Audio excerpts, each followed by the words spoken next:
So we're going to now talk about the phylum called Mollusca. And the mollusks are the group that contains sort of our snails, clams, squid, and octopi. So when you think about some of these, the thing I've drawn here is sort of a hypothetical ancestral mollusk. We'll talk about some of their main features using it. However, you think about a snail and you think about a clam, and they don't seem that similar except that they have a shell. And then you think of a squid and they don't really seem similar at all because they don't even have a shell necessarily. So we'll talk about what is it about these organisms that they actually do share and have in common, and how have some of these structures been modified to be unique in each of these sort of subgroups, or generally the classes, of Mollusca. So who are mollusks and what sort of characteristics do they have? What are their relationships? That's what we're going to kind of get into now. So they are, in terms of the terms that we have been using to describe the previous groups, they are triploblastic. They have bilateral symmetry. And they're coelomates. However, the coelom we're going to talk about in this group is greatly reduced. Okay, so they have a reduced coelom. Sometimes it's referred to as a pericardium, because what we're going to find is that their circulatory system, this will be sort of their heart, is located in the pericardium, and it's also open to the pericardium. So they do have what's called an open circulatory system, meaning that the body cavity and the circulatory system share fluid. They're kind of open and back and forth. There are then branches of which I'm not really drawing on all here, of the circulatory system that'll branch out to all these tissues of the animal's body to deliver oxygen.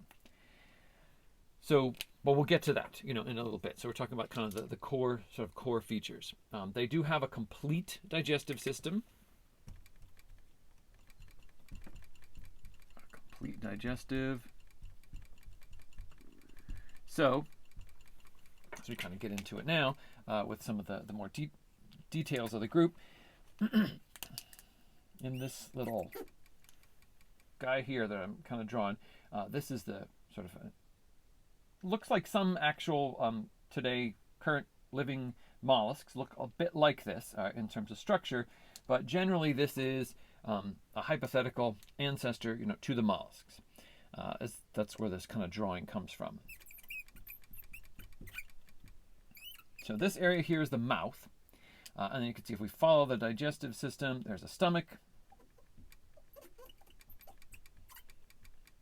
and then the intestines, kind of looping around here, exiting an anus down here, and the posterior end. Now what we're going to find is that the way their digestive system has been rearranged in some of the groups poses some challenges or problems to the animal. But generally, there's a cavity, this larger cavity here, referred to as the mantle cavity. I haven't talked about the mantle yet, but we will. So this mantle cavity is a chamber, kind of folding in of the body tissues, and typically the gills are located in that cavity. And so another word for the gills in this group are, I thought I had it written down up here, ctenidia.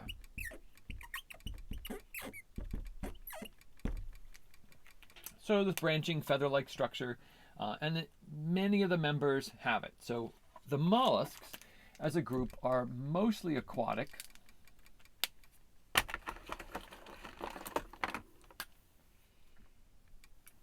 Okay. All right, I'll just use this color then.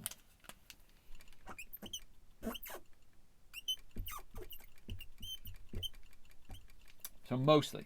There are a few terrestrial members, so there are few terrestrial So some terrestrial snails and slugs, they're both gastropods, as a group we'll talk about afterward. But as far as the bivalves go, the clams and mussels, scallops, those are types of organisms. They are all aquatic, fresh and salt water. The cephalopods are completely aquatic, primarily marine, as well. And then there's some other smaller groups, but again, they're also aquatic as well. So it's just within the gastropods, there's sort of subgroups that are terrestrial gastropods. So most of them are all going to have gills of some sort within a mantle cavity. And then the gills will be associated with a circulatory system. The circulatory system leads to a heart. The heart is inside a cavity, which would be the coelom, and it is, though, reduced. So not all the organs and everything in the body are inside to the coelom. It's mostly just the circulatory system. So kind of keep that in mind. Now, the name of the group, the Mollusca, isn't necessarily related to any specific part of the structure, and the different groups of animals, as we think about them, what does a snail look like versus a clam and a squid, and what do they have in common? That's what we're going to kind of pull out of this picture here. All right, so in this picture, we kind of have an area that would be the animal's head. Okay. And now most of the members of the mollusca will have a head, so they'll display, again, the term that we used for that was cephalization.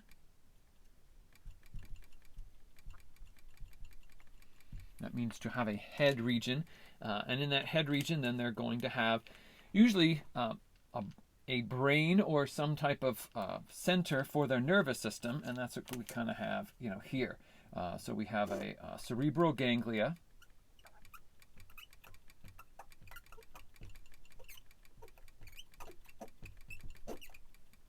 and then a nerve ring, usually that wraps around the digestive system. We've seen something like this in some of the other groups, in the annelids and in the arthropods. And then they have ventral, belly, sort of nerve cords, and that form often, sometimes ring-like structures that go down along this area of the animal's body, which is going to be its foot. So mollusks generally, as a group, have a very muscular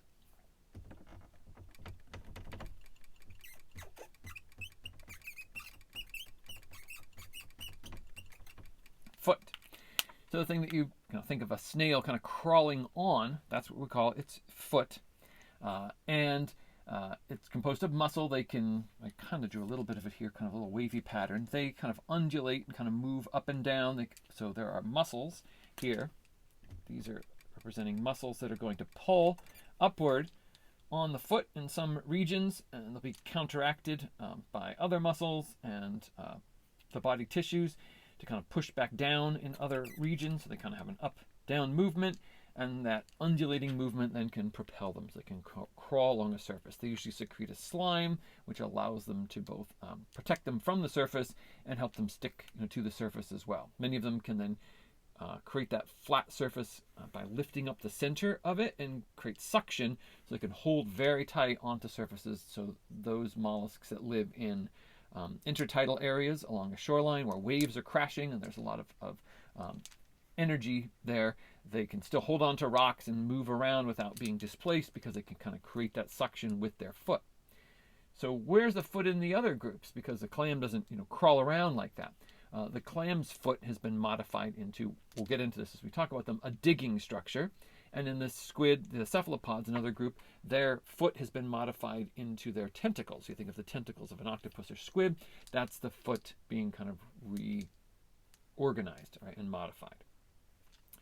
So back kind of to the head region, we talked about the sensory systems there. Now often they'll have something like a tentacle, or tentacles that are sensory.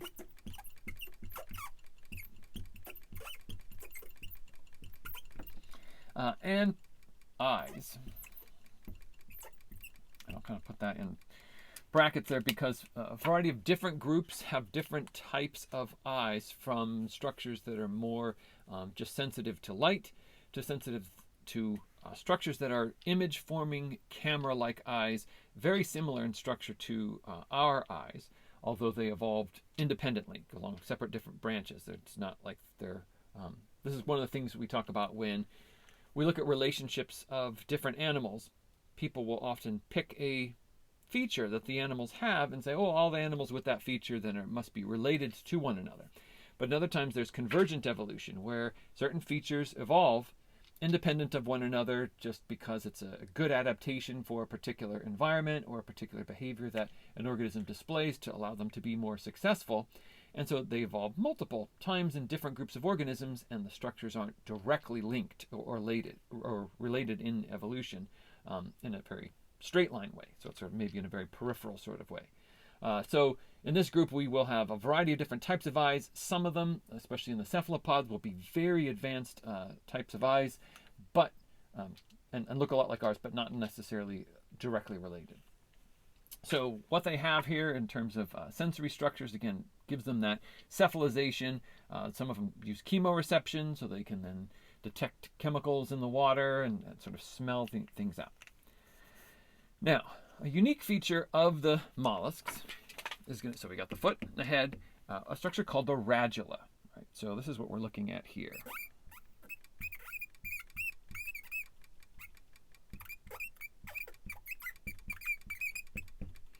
Sometimes it's called a rasping tongue. So there's a sort of muscular structure in the mouth that can kind of be pushed out of the mouth and scrape along a surface.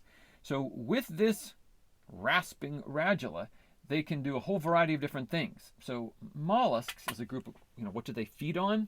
Again, anything in terms of, if we look at the whole entire group, there are herbivores that eat only algae. There are grazers that kind of just scrape even films off of rock and hard surfaces. There are some that are predators and kill other organisms and consume them. Some of them are very active in terms of their predation. Some of them are more passive. Some of them are filter feeders, like the bivalves. They actually use the gills more, well, both for respiration, but also for filter feeding and capturing food. So they have all the different types of feeding strategies you can pretty much imagine. You can find them somewhere within this group. There's a whole variety of things. Most of them, except the bivalves, the ones with the clams, will have this radula, and it'll be modified in one way or another, but they'll have this. So it's a structure they use to scrape surfaces and or bite other organisms in order to process their food. And you can kind of see there's this sort of this is sort of the muscular part, and these are sort of these rasping teeth. And as they get worn down or broken, they just continually regrow and become replaced. The radula are incredibly strong, based on the material that they're made of, can have different types of minerals put in them in different groups. Many of them can bore through wood. They can bore through the shells of other animals. So there are some snails that eat clams, for example, and then they actually bore holes in the shells of the other animal and then eat it or feed on it, through those particular holes. But a lot of the gastropods, the groups that are snails, are usually herbivores. So they're usually using this rasping tongue structure to kind of just scrape layers of tissue off of algae and then consume it. And then it goes into their digestive system. The squids, the cephalopods, they'll have a modified radula that we'll look at a little bit later, into a structure called a beak. So it looks like a bird's beak is why it's called that name, and that they use it to kind of bite and their prey, but and it's kind of related to this particular structure, although it looks very different. So we have a head, a foot, all right, typically a radula of some sort, all right, and then we have mantle tissue. Okay, so mantle tissue is kind of this thick tissue up here. And the mantle tissue kind of surrounds the animal's body, and it's what secretes their shell. All right, so we're looking at a shell here. This is a sort of sections of the shell. So this down here would be their epidermis, so mantle tissue, so the outer layers of the animal. And then what we have are certain layers. So lost my pink marker here to kind of give it that sort of color to it. Try to label them. Try it again. So we have this layer here, which is called the prismatic layer.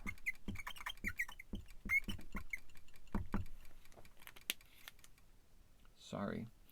that is the wrong label. That's the other layer. The first layer, the one closest to it, is called the nacreous layer. All right, so the nacreous layer is the layer that's closest to the living tissue. The nacreous layer is, you might be able to see in this, so this is the shell of an abalone, which is a type of gastropod. So it looks kind of flat, like half of a clam shell, but actually it's a type of snail shell. There's kind of whorls. The top of layers have been worn out, which we're going to talk about in a second here. But inside is often this very shiny pearlescent material, and so that pearlescent material is the nacreous layer. It's very smooth and polished. It has within it made up of, which a lot of the shell material is made up of calcium carbonate. And it's a special version of calcium carbonate called aragonite.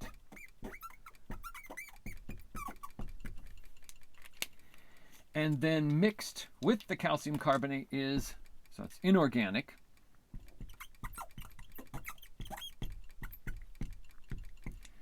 is an organic layer that's composed of a variety of different types of material. So we can have chitin that we see in other groups of animals as well, in exoskeletons. And also we'll see sort of silk-like proteins. That's especially where we get a lot of that kind of shine material as well. So a very interesting way in which sort of the layers are put down and then held together with an organic matrix, which is really interesting. The next layer up is the prismatic layer, usually very thick. Made up of a lot of the same materials, but it's mostly the calcium carbonate aragonite layer. And then there's a sort of the top layer here, which is typically more of just a chitin, this layer, and that's the layer that usually will contain the pigment. So that's what's been worn away here. That outer layer has been worn off, and you just see the layer underneath here, which would just be the prismatic layer. And that would be very thick, and then inside it is then just the much thinner nacreous layer. So this shell is fairly heavy. So because these animals many of them are aquatic, the shell kind of helps them. It helps them in their buoyancy, kind of keep them secure, and helps protect them against other organisms. People are interested in this nacreous layer because, as I said, it's the pearlescent layer because of that shine to it, but it's what actually secretes the pearl. So in oysters that make pearls, the pearl comes from the nacreous layer. Typically what happens there is something that causes the crystallization sort of process to form around some object. So there's essentially a seed, which could be just like a sand grain as the seed. And then the nacre, this material, starts to be secreted around that sand grain, and then over time between the mantle tissue, so it's kind of like the pearl kind of would grow here. So it's kind of like something gets stuck in between these two layers, and then the nacre is then secreted around that, and it makes its own sort of separate structure. That doesn't necessarily have a particular purpose to the animal. It's just something that people tend to be interested in these animals because they have value of those particular things. So, and people do artificially try to create them by inserting little objects, in between these tissues to try to just get the nacre to cover them, so the core of the pearl isn't solid. It ends up being like a little plastic bead or something, and then it just has a very light coating of the nacre. It's often called them cultured pearls. So they kind of have real nacre material, but the inside has something else. All right, so we have the mantle. We have some aspects of the shell. Now, talk about the shell a little bit. Again, I'll talk about it more as we get into the different groups. You think of an octopus, you don't think of a shell. They've lost it. The squid also, you don't think of them as having a shell, but most of them typically do. But it's really been greatly reduced. So most of these other layers have been reduced down, and it's just more of that chitinous layer that would just be the outer one, forms a structure called a pen. So it actually looks like a feather or an old style type writing pen that people would dip a quill in ink. That's kind of what it looks like in appearance, but it's made mostly of the chitin, and it does give them some structure to their bodies. So generally they're going to have an outer shell, the shell grows with the animal. So unlike some of the other groups that have we call the exoskeleton, as the animal grows, the shell grows. For the organisms that do not have a shell at all as an adult, many of them will still have a shell of some type as they develop. So their larval form will actually have a larval shell, and then as they go to metamorphose and develop, they will typically lose that shell. Others internalize the shell, so then the shell gets covered by living tissue. Some have a pretty thick and strong shell that is still covered by mantle tissue. So the mantle tissue actually then comes outward and then wraps around the shell. This protects the animal, it keeps the shell clean, because in some environments where there's a lot of competition for space, these organisms can have then other things attaching to the shell, which then will start to weigh them down and cause problems for them. So they can keep that shell clean. And then others permanently pull it inside, and it gets reduced over time. So some of them have this reduced internalized shell. I already mentioned the pericardium, so metanephridia. So associated with the other organisms we talked about, a nephridial system was part of an excretory system. And as we got into the nephridia, that we said that they were these little tubules that were collecting waste material. They could be involved in osmoregulation, and they'd be in association with the circulatory system. So these animals as well have an association with the circulatory system here. Metanephridia. Now, why is it called metanephridia?